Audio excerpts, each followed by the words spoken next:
ESPN 94.1 FM and AM 930 present The Drive. Elmore deep, left side three is good! From 30 feet, John Elmore! The Drive with Paul Swann. Welcome in. It's the Thursday, May 31st edition. Your drive begins now on ESPN 94.1 FM and AM 930. I'm your host, Paul Swann. Thanks for joining us. Going to be here till 6 o'clock this evening. We'll take your phone calls later on, 877-420-TALK, 877-420-8255. We got a lot to get into. Game one, the NBA Finals begins tonight. That's going to be over on our sister station, program note, Cat Sports 93.3 and 1340. I'm kind of curious, how many of you are actually going to tune into this? Are you excited that once again we've got Cleveland and Golden State? This could be maybe the new Lakers Celtics, right? Is that what we're thinking here? I want to get your thoughts on that. So we'll get into that a little bit later on. Last night, we had Game 2 of the Stanley Cup Finals, and it was not the crazy shootout that it was in Game 1, but it was still pretty fun. The Washington Capitals get the win there. We're not going to get a goalie duel. I don't think we're going to get a goalie duel, but at the same time, there's some good goaltender play out there. The Golden Knights had 69 shot attempts in Game 2. They only really got a few anywhere close. I mean, 17 scoring chances on 69 shot attempts. And 7 were really considered high-danger chances, which means chance of really going in. Great defense here. Special teams were really good for Washington. I think this series is going to go 6 or 7. I wasn't buying into this is going to be a quick series. Hey, and guess what? To the dismay of Penguins fans everywhere, guess who had a goal again? That's right, Alex Ovechkin. Ovi getting a goal. I thought it was fun. It was a great game last night. I'm looking forward to Game 3. Vegas cut down a little bit the theatrics. That was good. Of course, you got to embellish all this. Game 2, they cut it down a little bit. Imagine Dragons were performing before the teams took the ice. Big deal. Vegas has really made this a big deal, and I don't know how many NHL purists are sitting here looking at this going, I don't know. This isn't for me. This isn't my hockey. It's pretty fun. But we got a lot to get into. We'll talk some hockey later on NBA if we've got time. But several things I want to get into, talk about, especially with what's happening with the Thundering Herd. I'm going to save that for just a minute, though, next segment, because I really want to dig deep into those. But I want to talk about what's happening with Delaware, because they're going to begin offering Las Vegas-style sports betting at their 3 casinos. The state has 3 casinos, and it's going to begin on Tuesday. That makes Delaware the first state to open for business since the Supreme Court struck down the federal ban on state-sponsored sports gambling 3 weeks ago. Now, I knew that West Virginia wasn't going to jump right away. They still got some things to iron out on their end. But at the same time, Delaware's moving pretty quickly, so I hope to see other states, including West Virginia, fall into line pretty soon as far as offerings. After all, you made a big deal about having this, so I would think you would have at least a strong game plan ready to go since it is now legal in the state of West Virginia. But Delaware Park, Dover Downs Hotel and Casino, and Harrington Raceway and Casino are going to begin taking single-game bets on baseball, football, hockey, basketball, soccer, golf, and auto racing starting at 1:30 p.m. Tuesday. Now, Delaware's offered parlay wagers on the NFL through the state lottery since 2009, which required bettors to make at least 3 picks per wager. They got about $46 million on that, and that was bet legally on the NFL in Delaware in 2017. But since the Supreme Court ruling struck down the restrictions, Delaware is among one of the first states to be in position to do this, and they're going to be the first to do this. So they were probably in a better position than some, because they were just like a handful of states that received an exemption from this restriction. The Professional and Amateur Sports Protection Act of 1992, going back a little ways in your history. But they were able to, I guess, leverage their know-how and get this going quickly because, well, they did have an exemption, but they were restricted to parlay wagers on only professional football. Now, starting Tuesday, single game wagers are going to be allowed on anything except games involving Delaware-based teams. That's a pretty cool idea there, just because, look, you can bet on everything, but we're not going to let you bet on the Delaware stuff. Would that be a rule in West Virginia? You can bet on everything except the West Virginia stuff. You can bet on Marshall elsewhere, but you can't do it here. You can bet on West Virginia elsewhere, but you can't do it here. I'm curious if that's going to be a rule or what West Virginia's restrictions will be.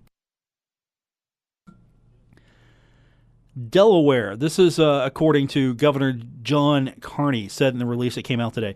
Delaware has all necessary legal and regulatory authority to move forward with a full-scale sports gambling operation, and we look forward to next week's launch. We're hopeful that this will bring even more visitors into Delaware to see firsthand what our state has to offer. I'm curious, how many of you are going to pick up and go to Delaware to lay down some bets? Is that really an attraction? Vegas is an attraction. Nevada is an attraction, but more so Vegas. You're going to Vegas. It's an attraction. It's a destination. Delaware is just making an opportunity here to pick up some revenue. I don't think Delaware as a destination, you go to Vegas, you get the full package, and you're going to gamble as well, obviously. You're going to Vegas. You don't have to. You're not being pressured to, but Vegas is a destination where, as Delaware, I don't know what Delaware has to offer me that makes me want to go and drop some coin down. And, of course, we can all thank New Jersey, which was the lead state on this. They've been battling for years. They are hoping to begin offering sports betting in June. They've got a sports betting bill, which is advancing in the legislature, and they're going to be voting that on June 7th. I would have thought they would have already had that just ready to go. Now, we're going to win this, so let's get this on the book right now. We're going to be able to do this day one. We get the ruling from the Supreme Court, and they give us thumbs up. We're ready to go. So right now, Delaware's up first. Up next on deck's probably going to be a combination of, in not this order, but West Virginia, Pennsylvania, and Mississippi, because they have got everything in place now legally, and they're going to start doing this. It's interesting to see where this is progressing. And, of course, how soon will other states follow, which kind of nullifies the whole, hey, come to Delaware, see what we have to offer, and drop some money down, and you can book a game or two. You can bet on everything except Delaware sports. I'm curious to see what happens there. We got a lot of Marshall news to get into. We'll go down the list of what games are going to be televised where for the football team. We've got a Remington Trophy watch list nominee to tell you about. And, of course, basketball news and your phone calls. I'm your host, Paul Swann. This is The Drive on ESPN 94.1 FM and AM 930. You're listening to The Drive with Paul Swann on ESPN 94.1 FM and AM 930. Football season's almost here. Well, at least that's what I'm hearing on the internet. That's what I'm told every day. People are counting it down. Easy, easy. We'll get there. We'll get there in due time. It's going to be good, but we'll get there.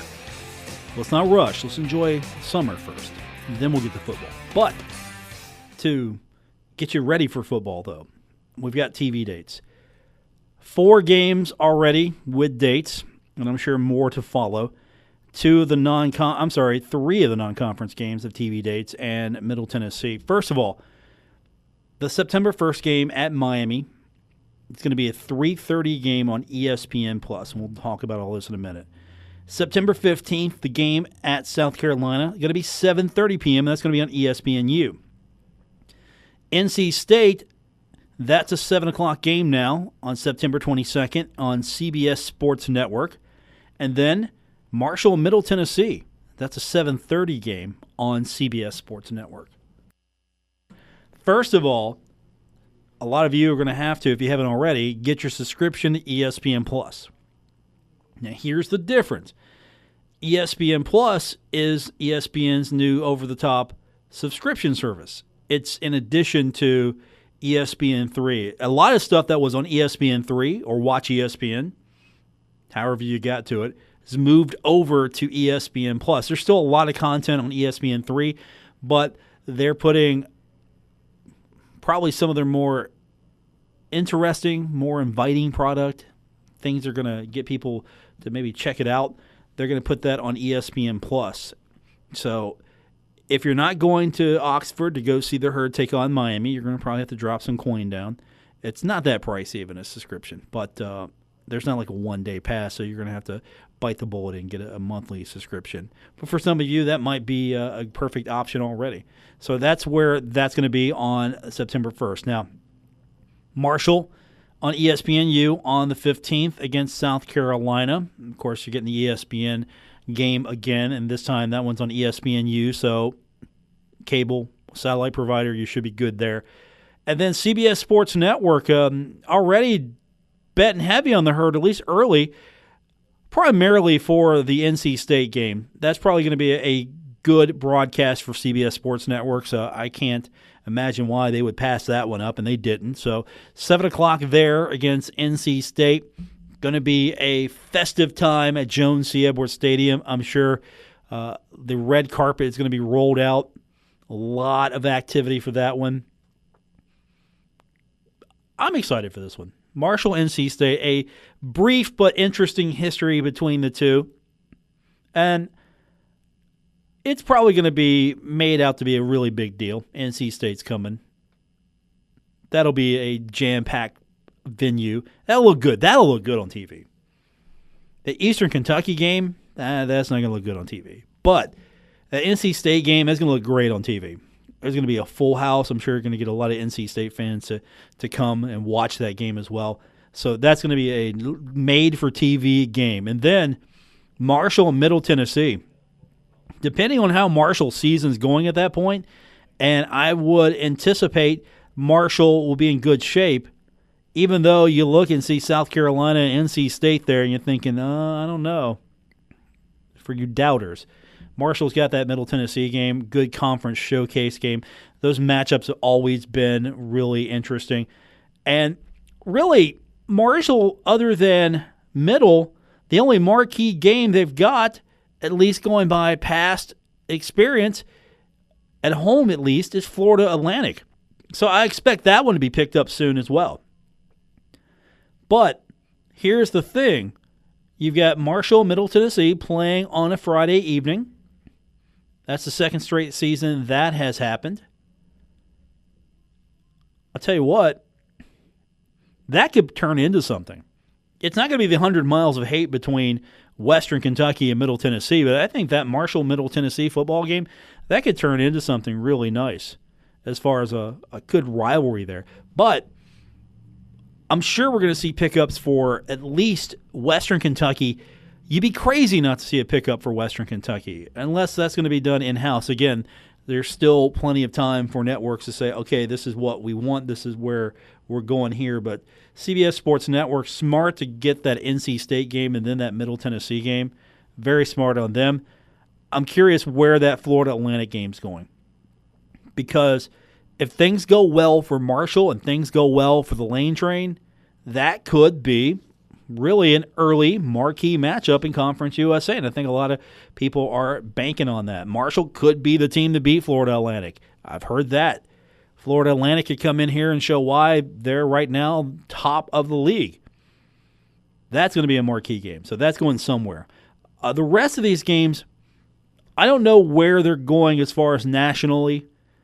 I would imagine Southern Miss might have some interest. Charlotte, I'm not sure. UTSA, I'm not sure as well. Those are home games. And, of course, FIU. And depending on how FIU is going.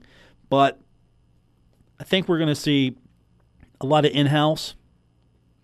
Remember, Marshall was able to produce a lot of content, and they still are, because now they can put a lot of that content up either on ESPN 3 or they can put that content up on the Conference USA TV, their in-house herd vision. So there will be more announcements, I'm sure, but you're going to have to pay a little bit now if you want to watch that Marshall-Miami game. I'm sure someplace will have it around here locally, but if you want to watch it at home, you're going to have to pick up a subscription to ESPN Plus. Won't cost you much. And I'm looking forward to seeing what the Thundering Herd can do there. And, of course, going to Oxford, so opening the season and on the road and then coming back against Eastern Kentucky, and then things really ramp up for the Thundering Herd. But that's not a bad TV start. That's definitely better than what I was expecting. I knew NC State would get something, and South Carolina I knew would get something. But you're going to get Middle Tennessee on CBS Sports Network. That's a good start. And then just depending on how everything else plays out, you might see a few more of these games. But you got to admit, the top half of this schedule is a lot better than the bottom half. Charlotte's okay. UTSA's okay. FIU's okay. And I'm not talking about the teams itself, just interest. Southern Miss, of course, you always got to like playing Southern Miss. But really, after Florida Atlantic, you don't have a marquee matchup because your marquee matchups are Marshall, Western Kentucky, Marshall, Middle Tennessee, Marshall, Florida Atlantic right now. Those are your big marquee matchups in conference. Old Dominion might show me something. Obviously, Florida is a hotbed right now as far as Florida Atlantic is concerned. FIU, we'll see. But first half's probably going to be the marquee matchups for television. More will be coming, I am sure. So we'll get you updated there. But I know everyone's asking, hey, when are we going to find out when these games are on TV? Well, now you know. And get your subscription wallet ready for at least one of these games. I'm kind of curious. You're going to see more of this. And ESPN's going to put a lot into their ESPN Plus. You know that. They've got the technology. They're trying to, of course, make that a different offering. And this is on top of your cable satellite subscription. This is, you don't just get this. You got to add to your package now. Like, hey, I already get ESPN online, right? Because I'm a subscriber. Well, yeah, now you got to pay a little bit more. And, of course, for the college football fan, all right, you're going to get nickel and dimed. $5 here, you're going to have to get a pass to Herd Vision if you're going to do that. Okay. What else are you going to have to pay for? I mean, we're cutting the cable. We're going a la carte. Here it is. Your football enjoyment is going to be a salad bowl of options now. And with the TV schedule coming out, let us not forget that basketball is starting to really heat up. And I'll tell you what, we'll hold that, and we'll come back from break, and we'll talk a little bit about what the Herd's doing in August. You know, it's not been a state secret, but we got the official news today, so we can talk about it a little bit more. And still, we'll talk about who's on the Remington Trophy watch list for the Thundering Herd. That's coming up on today's edition of The Drive. I'm your host, Paul Swann. This is ESPN 94.1 FM and AM 930.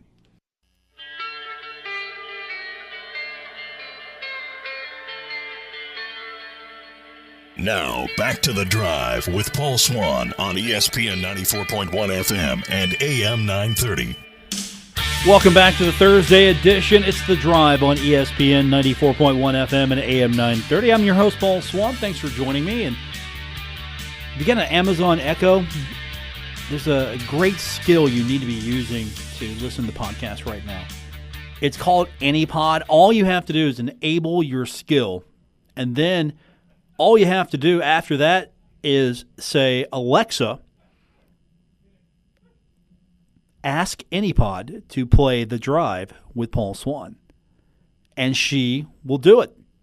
Try it out. I'm going to do it tonight as well. We just got that enabled. So looking forward to seeing how that works. So if you can't listen to the show live, now you've got another option, and you can just ask your Amazon Echo to enable that skill, and then you can use that skill to play the podcast. And, of course, also you can also go to the website, WRVC.com. We're on Apple Podcasts, Stitcher Radio, TuneIn, wherever you get your podcasts. So, How many of you are going to go down to the Bahamas?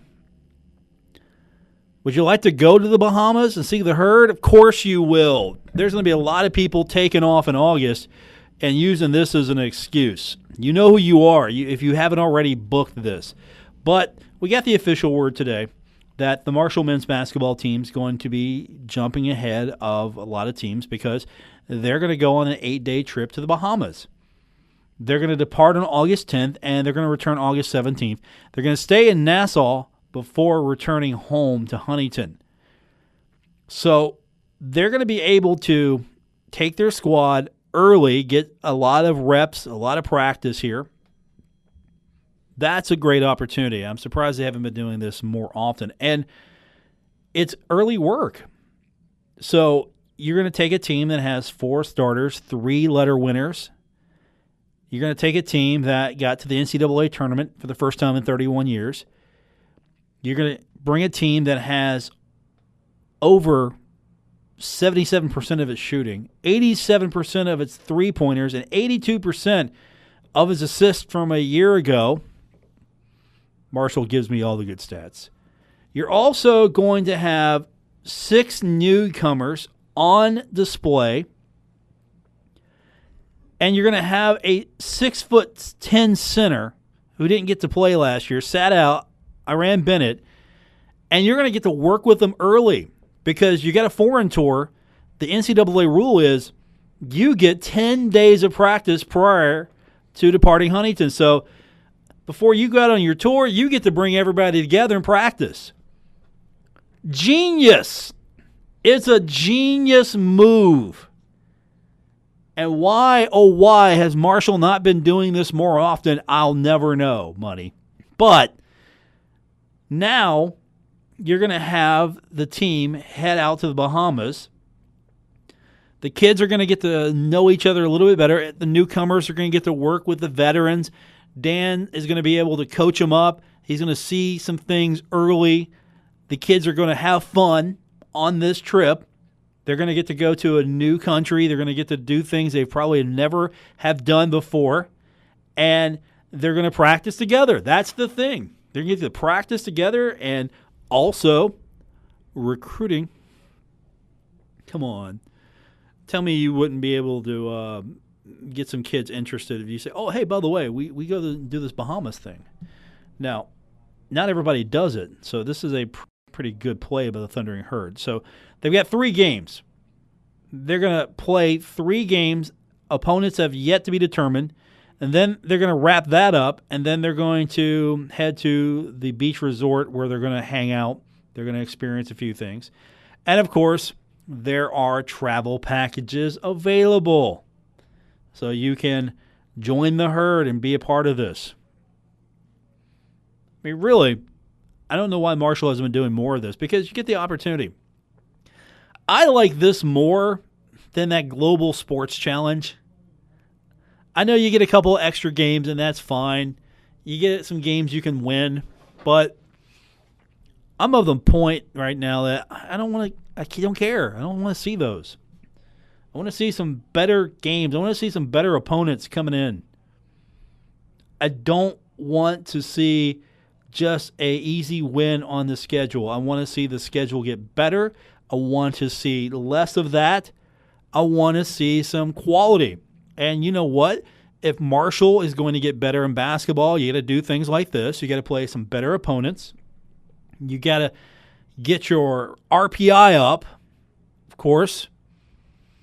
We know how Conference USA has been treated over the years by the selection committee. You could still have a really high RPI and not get invited because the majors are going to take up most of the spots, and unless you have an expansion, and that expansion favors the mid-majors, you're just banging your head trying to figure out what to do here. Conference USA is in that position right now, banging your head. Now, I like the format of the new schedule. I hope it helps. I don't know what the real tangible effect will be other than by the time you get through this here, if your champion comes through this top pod, they're going to have played the better teams in the league. They should have one of the better RPIs. They should be definitely better on the court. It's a good plan. I do like it. It's innovative. It'll bring some attention. Other schools, other conferences might try it, but I give Conference USA credit for actually coming up with something that's pretty cool, actually. That, all right, the last few weeks when basketball is really heating up, we're going to put our best teams together. And I love what Dan's doing, getting this team out of country.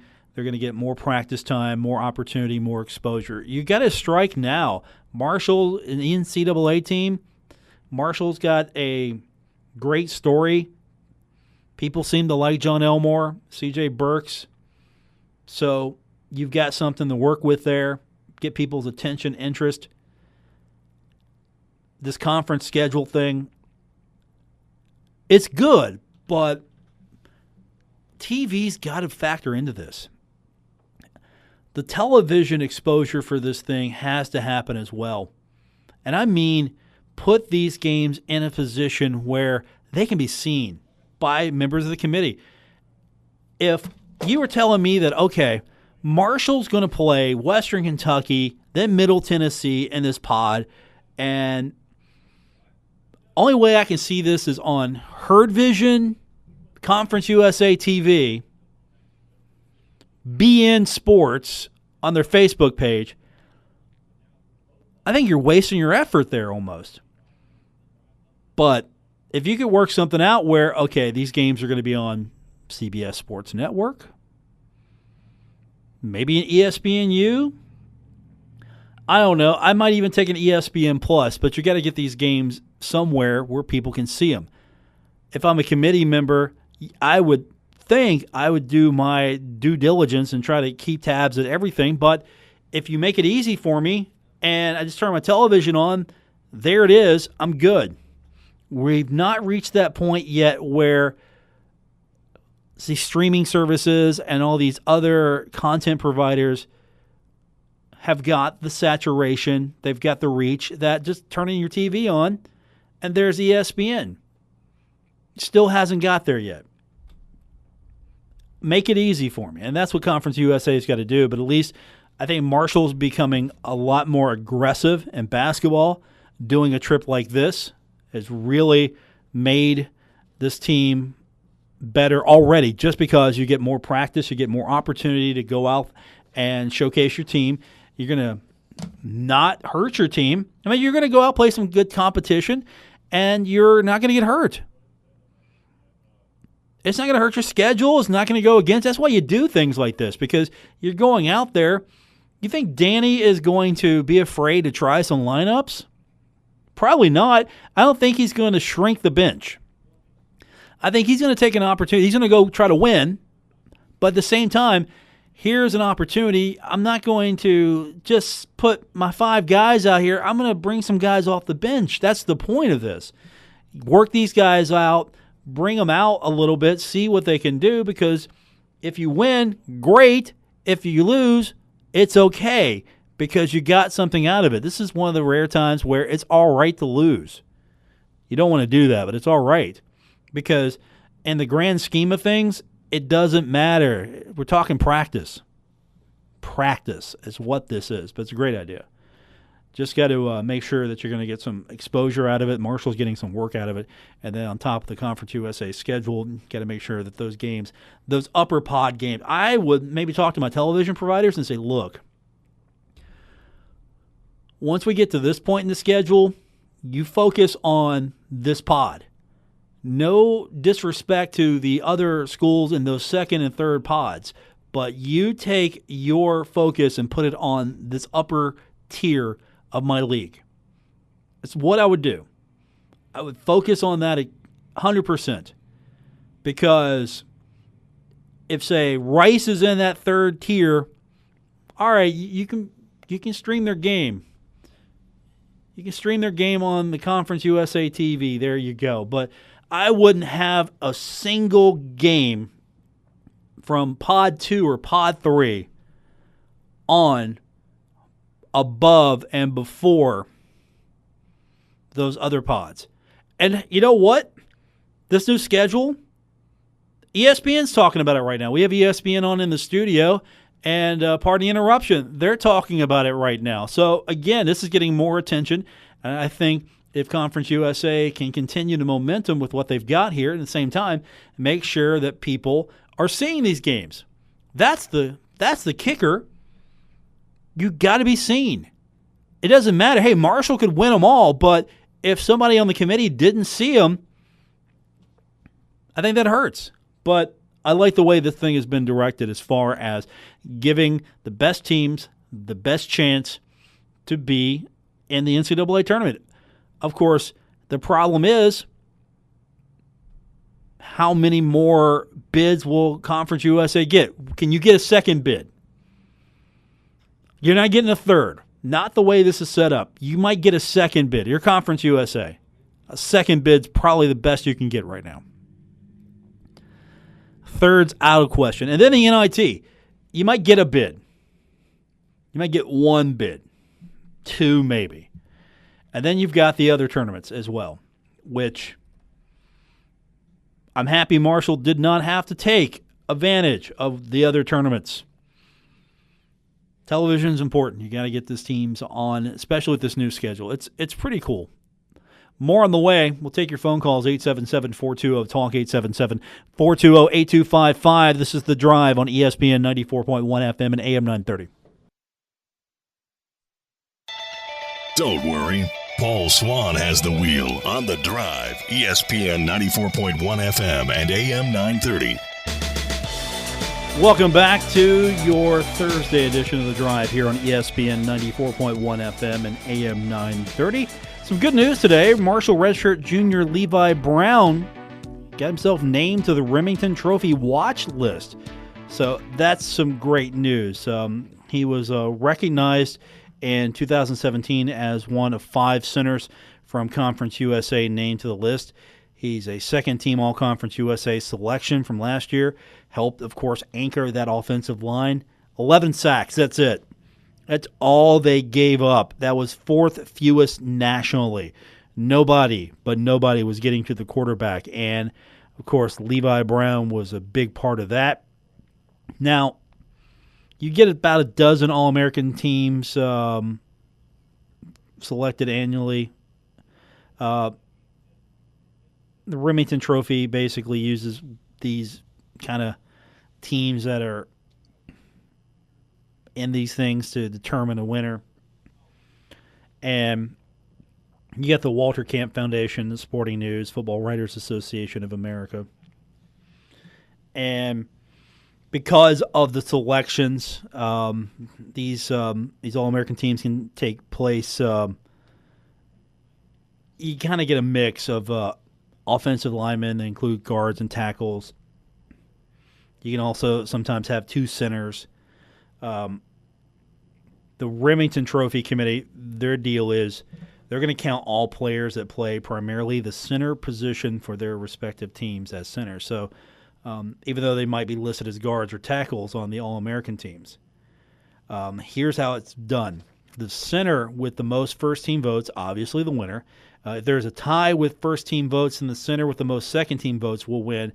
If there's still a tie, the winner will be determined by a majority vote from the Remington Trophy Committee. Still, it's pretty good honor to be on this list. So that's good news there. We're going to start seeing these things roll out. And then, of course, I know the preseason mags are coming out soon. I've already had the office conversation that the mags are hitting the street. Does anyone buy those anymore? Is there anyone that really just goes out and buys the preseason mag anymore? I stopped that years ago. You know why? 1, the internet. The internet helped. 2, they're so out of date. They mean nothing other than it's an opportunity to depart you from your money.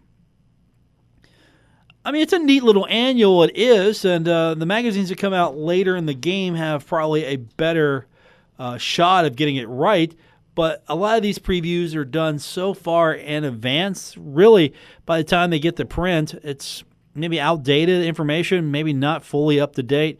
One magazine I do like is the Phil Steele magazine, of course, because Phil, he puts a lot of work into his stuff, knows what he's talking about, and his magazine doesn't necessarily hit the street right away, but still, it's one of those magazines that has a lot of information in it, and it's pretty detailed. It's not pretty. I will say that. For his magazine, it's not pretty, and that's okay. It's just jam-packed full of all the stuff you want. So if you're going to buy one, I'm not getting anything from this, but you can get a Phil Steele. I think you'd be okay. Or, of course, you can read the internet. That's a thing. And really, the charm, it just used to be fun. I can remember the excitement of going to the store or going to the newsstand, the bookstore, wherever you would get your publication, and just pick it up. And, of course, the cover's the thing because they've got regional editions, and so the cover's the thing to lure you in. Oh, look, I got to get this because somebody you like's on the cover, so you get that. And, of course, you're going to get different editions for different regions. And if you're in Ohio, you're going to get a Buckeye-themed one. Sorry, you're not going to get a Red Hawks-themed cover. You're not going to get a Toledo Rockets-themed cover. Sorry, you're not going to get an Ohio Bobcats-themed cover. Same thing for Marshall. Sorry, Marshall gets hosed on that too. But I just don't see the fun anymore. It used to be you pick this up and they would rank them. I remember publications would rank the herd, and you're like, wait a minute, that's not right. Or, oh, look, Marshall's ranked above all these teams, and Marshall's a 1AA. The excitement's not there for me anymore. For you, if it is, okay, that's great. I don't want to take that away from you, but I don't know if I'm just going to drop down a whole bunch of cash for a magazine that's probably not going to be that useful to me in a few weeks, or especially when I need it closer to the start of the season. But to each their own. All right, we've got coming up tonight on our sister station, Cat Sports 93.3 and 1340. We've got Game 1 of the NBA Finals between Golden State and your Cleveland Cavaliers. Airtime tonight is going to be 8:30, and of course on ESPN 94.1 FM and AM 930, we've got Pittsburgh and St. Louis, the Pirates and the Cardinals. That's coming up tonight. We're going to go on the air at 6:50 for that, so looking forward to that. And of course, we'll be back here tomorrow to talk about what happened between Game 1 with Cleveland and Golden State. Look ahead to Game 2, and, of course, get you set for the weekend. As can you believe it? It's almost Friday already. So we've got you covered for all of that, and Stanley Cup action, of course, this weekend as well coming up. We're going to have that. I think the majority of those games are now going to be also right here on ESPN 94.1 FM and AM 930. That series is not going 5. It's going 7. Write it down right now. That series is going 7. Everybody's going to win on the other team's ice, and we're going to get to a Game 7, decisive Game 7 in Vegas. That'll be so fun. That's going to do it for this edition of the show. For our producer, Gabriel Sellards, I'm Paul Swann. Going to be back tomorrow, getting you set for the weekend. Enjoy the rest of your evening, everyone, and don't forget, if you miss any, you can go back, catch it, WRBC.com. We're on Stitcher Radio. We are on TuneIn. You can also listen to the podcast on your Amazon Echo. Enable the AnyPod skill, and then ask Alexa to ask AnyPod to play The Drive with Paul Swann. If you have any problems, let me know. You can find me on Twitter at Paul Swann. Of course, you can find us on Facebook. Search for The Drive with Paul Swann or ESPN 94.1 FM and AM 930. That's going to do it for tonight's edition. We'll be back tomorrow to kick off your weekend here on ESPN 94.1 FM and AM 930. WRBC Huntington, W227BS Huntington, ESPN 94.1 FM and AM 930. Huntington Sports Station.